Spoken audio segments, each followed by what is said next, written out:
राधे राधे दोस्तों। आज हम आपको सुनाएंगे बहन और भाइयों की बहुत ही अच्छी कहानी। जब भाइयों ने बहन को मारकर खाया उसका मांस। एक बहुत ही अच्छी कहानी है। अगर आप हमारे चैनल पर नए हैं तो प्लीज हमारे चैनल को लाइक करें, सब्सक्राइब करें और शेयर करें। बहुत पुराने समय की बात है। एक गांव में एक परिवार रहता था। उस परिवार में 7 लड़के और एक लड़की थी। उनके माता पिता जल्दी ही गुजर गए थे, तो बच्चों ने भी जल्दी ही अपनी जिम्मेदारियां समझ ली थी।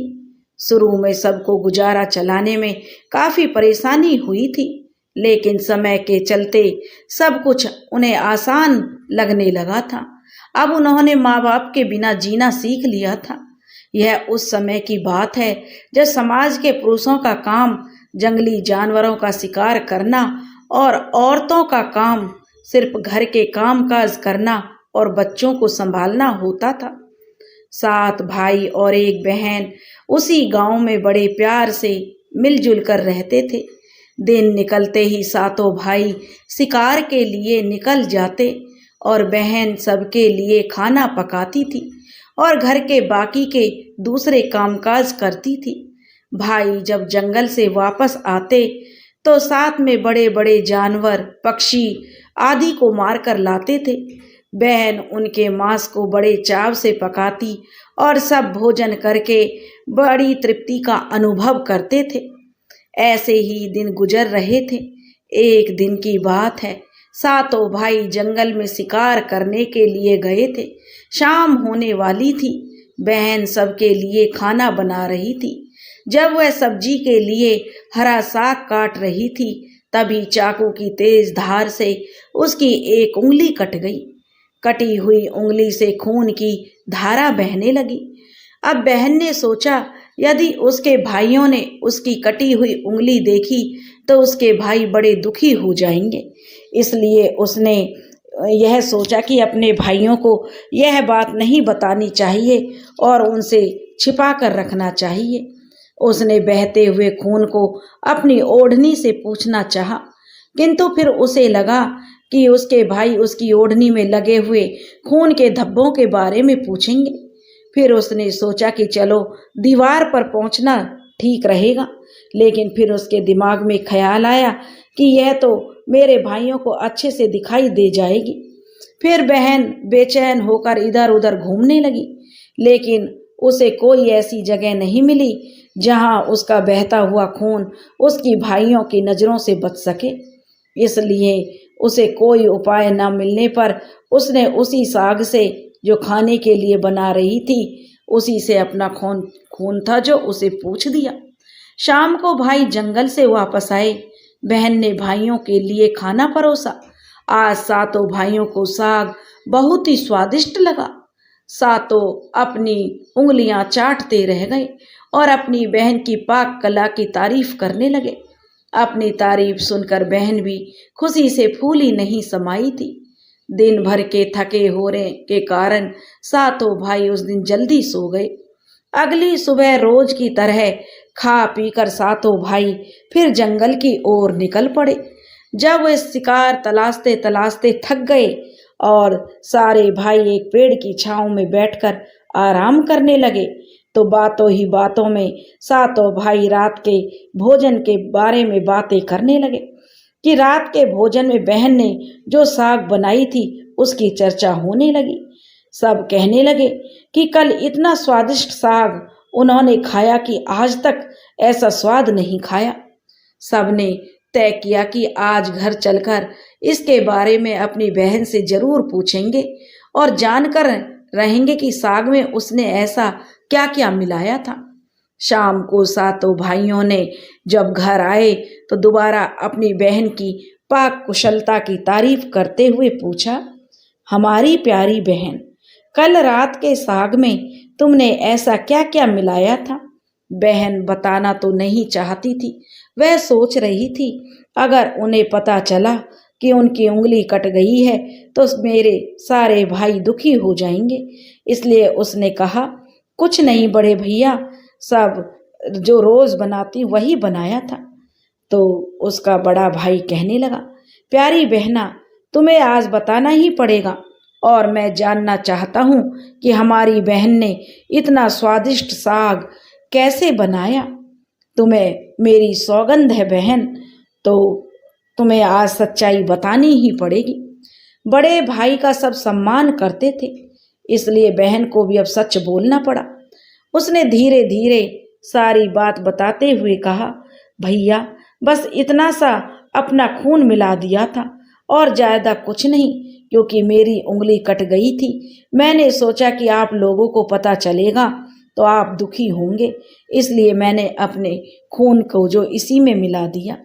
यह सुनकर 6 भाइयों के मन में एक कुटिल ख्याल आने लगा। वे सोचने लगे, इसके खून की चंद बूंदें इतनी स्वादिष्ट हैं तो इसका मांस कितना स्वादिष्ट होगा। रात के खाने के बाद सातों भाई सोने के लिए चले गए। सातों में फिर उसी बात की चर्चा छिड़ गई। बड़ा भाई कहने लगा, अरे भाइयों, खून की कुछ बूंदें हमारी बहन की इतनी स्वाद हैं तो सोचो उसके शरीर का मांस कितना स्वादिष्ट होगा। सबने बड़े भाई की हाँ में हाँ मिलाई और अगले दिन शिकार के लिए सातों भाई जाते समय जो सातों भाइयों ने योजना बनाई कि बहन को मारकर उसका मांस बनाएंगे और खूब स्वादिष्ट बहन का मांस होगा। सातवें भाई को अपने बड़े भाइयों की योजना बिल्कुल भी अच्छी नहीं लगी। वह अपनी बहन को बचाने के लिए बेचैन हो गया। वह खुलकर इसका विरोध तो नहीं कर सकता था, क्योंकि 6 भाई एक तरफ थे और वह अकेला एक तरफ। शिकार करने के बाद सभी भाइयों ने मिलकर एक टीले पर बांस के पट्टों से बना एक चबूतरा बनाया, जिसे चांग कहते हैं। उसकी योजना यह थी कि बहन को बहला फुसलाकर यहाँ लाएंगे और तीर मारकर अपनी बहन की हत्या कर देंगे और उसका स्वादिष्ट मांस खाएंगे। अगले दिन बड़े भाई ने अपनी बहन से कहा, मेरी प्यारी बहन, अब तुम बड़ी हो गई हो और शादी के लायक हो गई हो। मैंने तुम्हारे लिए एक सुंदर से वर की तलाश की है। आज हम उसको देखने जाएंगे और उसका घर भी देख कर आएंगे, इसलिए तुम भी सज संवर कर हमारे साथ चलो। बहन शादी की बात से बहुत खुश हुई, तुरंत ही तैयार होकर भाइयों के साथ चलने लगी। चलते चलते जब बहन थक गई तो वह बड़े भाई से पूछने लगी, भैया मेरा ससुराल अब कितना दूर है? बड़ा भाई बोला, बस अभी कुछ देर में पहुंचने वाले हैं। और बड़ा भाई बोला, वह देखो बहन, दूर से दिखाई दे रहे टीले पर बने चांग को दिखाते हुए भाई बोला, वह देखो मेरी प्यारी बहन, तुम्हारा ससुराल, जहां तुम राज करोगी।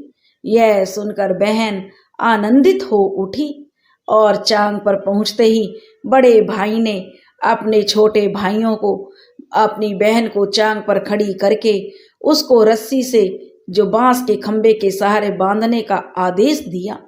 सभी भाई जो मिलजुल कर फुर्ती से बहन को बांधने लगे। बहन असहाय थी। अपने सभी भाइयों को हत्यारे के रूप में देखकर बहन का हृदय हाहाकार करने लगा। वह ईश्वर को याद करते हुए कहने लगी, हे ईश्वर, अब तुम ही मेरा सहारा हो। मेरे सातों भाई मेरी हत्या करना चाहते हैं। इनमें से एक भी ऐसा नहीं जिसके दिल में मेरे लिए दया और प्रेम हो। अपनी बहन की बातों से सातवां भाई द्रवित हो उठा। बहन की पुकार पर वह तड़प कर रह गया। 6 भाइयों का प्रतिवाद करने का साहस वह नहीं जुटा पाया। बहन को निर्ममता से बांधने के बाद बड़े भाई ने सबको बारी बारी से उस पर बाण से प्रहार करने का आदेश दिया। बड़ा भाई सबसे पहले हाथों में धनुष बाण लेकर जब अपनी बहन पर प्रहार करने को हुआ, तब बहन भाई के सामने हाथ जोड़कर करुण स्वर में कहने लगी, मारो मारो भैया, छाती में लक्ष्य करके, भैया छाती में लक्ष्य करके, तुम्हारा तीर तुम्हारा धनुष जंगल को जाएगा भैया। मारो मारो भैया, छाती में लक्ष्य करके, छाती में लक्ष्य करके भैया, छाती में लक्ष्य करके। भाई ने कठोरता दिखाते हुए तीर चलाया, पर उसका निशाना जो अचूक था लेकिन आज विफल हो गया। उसके बाद अब दूसरे भाई ने तीर मारने को तैयार हुआ। बहन ने उसके आगे भी हाथ जोड़कर वही करुण गीत गाया। उसका भी निशाना चूक गया।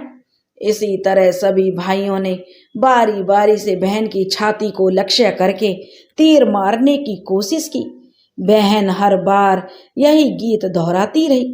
6 भाई लक्ष्य भेद करने में असफल रहे। अब 7वें भाई की बारी थी।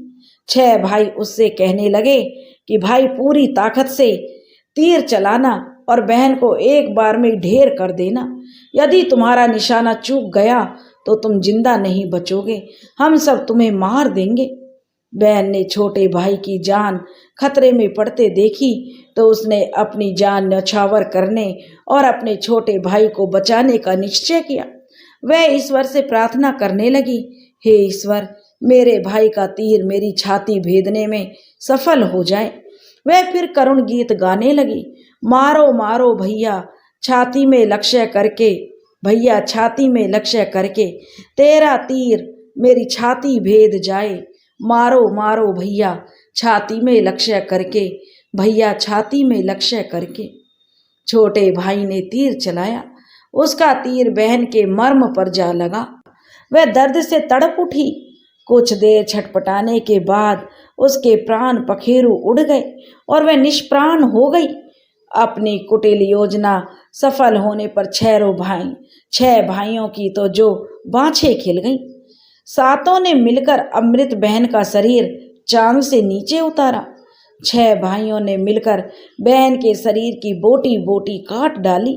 बड़े भाई ने 7वें भाई को जंगल से लकड़ी और पानी लाने का आदेश दिया।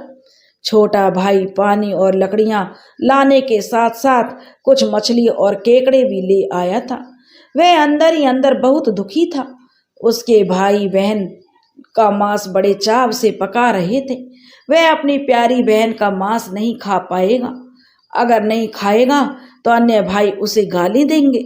उसने मांस बनाते समय चुपके से अपने साथ लाई मछलियां और केकड़े भी आग में डाल दिए और अपना खाने का जुगाड़ कर लिया। चावल और मांस तैयार हो गया था। जमीन पर केले के पत्ते बिछाकर उसमें सबके लिए खाना परोसा गया। छोटे भाई ने पहले ही अपने बैठने के स्थान पर एक छोटा सा खड्डा खोद लिया था। उसने अपनी पत्तल में परोसे गए अपनी बहन के मांस को चुपके से उस खड्डे में डाल दिया और मछली और भात खाने लगा। बाकी 6 भाई बहन की हड्डियां चबाने लगे तो छोटा भाई केकड़ा चबाने लगा। जब सबने बहन के शरीर का स्वादिष्ट मांस खाकर अपना पेट भर लिया तो बड़े ने जो 7वें भाई को कहा कि झूठा साफ करने को कहा कि और उसने जो बहन की बची कुची हड्डियां और शरीर के अन्य भाग जैसे सिर, नाखून, पंजे सबको इकट्ठा करके उसी खड्डे में डाल दिया और ऊपर से मिट्टी से ढक दिया। कुछ समय बाद जहां मिट्टी से उस बहन की बचे हुए मांस के टुकड़े डाले थे उस स्थान पर बांस का एक पौधा उगाया। धीरे धीरे वहां बांसों का झुरमुट बन गया।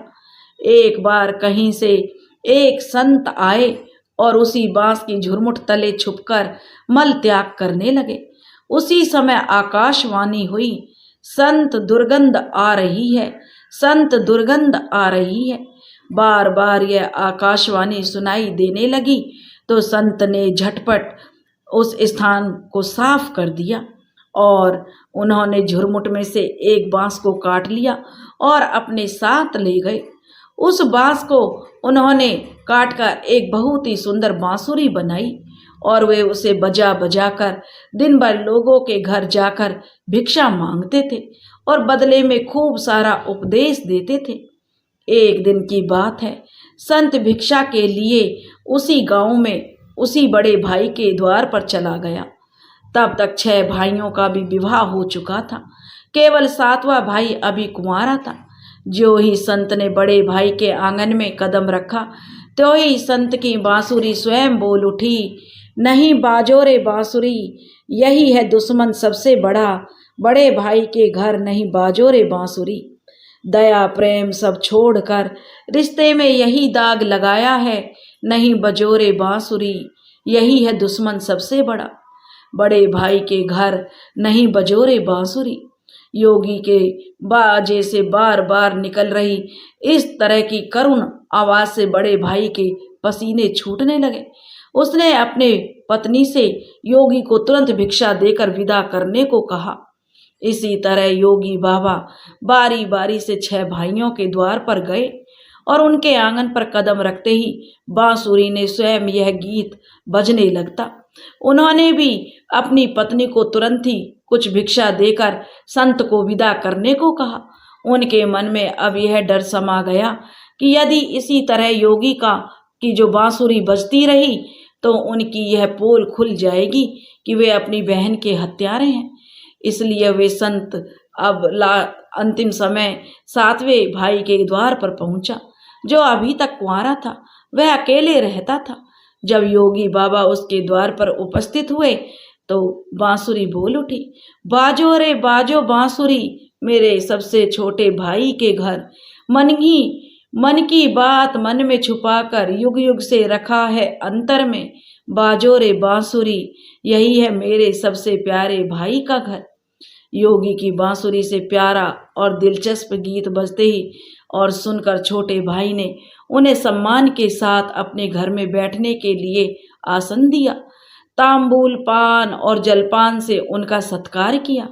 उसके बाद बांसुरी के विषय में चर्चा हुई तो योगी ने बांसुरी के जन्म की कहानी जो छोटे भाई को पूरी बताई कि कैसे उसने बांस को काटकर जो बांसुरी बनाई है, कैसे आकाशवाणी हुई थी।